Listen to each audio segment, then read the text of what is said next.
GVK పేరు వింటూ ఉంటాం. ఇప్పుడు ఆ జీవీకే సంక్షోభంలో పడ్డారా?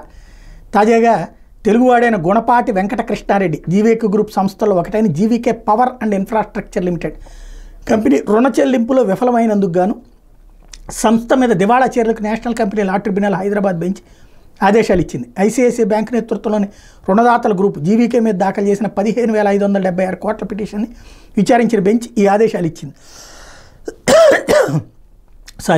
నిజానికి రుణం జీవీకే పవర్ కంపెనీ తీసుకుంది కాదు.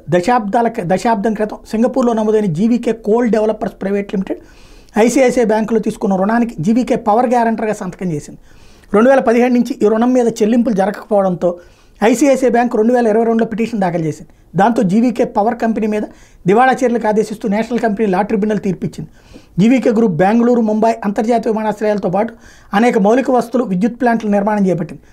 అనేకసార్లు బెంగళూరు, ముంబై ఎయిర్పోర్ట్లో అడుగుపెట్టినప్పుడు ఇది మన తెలుగు వాళ్ళు నిర్మించిందని గర్వంగా అనిపించేది. ప్రస్తుతం బెంగళూరు అంతర్జాతీయ విమానాశ్రయాన్ని, ఫెయిర్ ఫాక్స్ ముంబై అంతర్జాతీయ విమానాశ్రయాన్ని అదానీ గ్రూప్ సొంతం చేసుకుంది. భారతదేశంలో మౌలిక వస్తువుల నిర్మాణం, విద్యుత్ వంటి రంగాల్లో గొప్ప వెలిగింది జీవీకే గ్రూప్. నేడు దివాళా తీయడం ఓ తెలుగువాడిగా బాధపడేటటువంటి పరిస్థితి. అఫ్కోర్స్ జీవీకేకి సంబంధించినటువంటి ఈ అంశం మీద నాగరాజు మున్నూరు గారు చెప్పినటువంటి కొత్త పాయింట్లు అన్నమాట.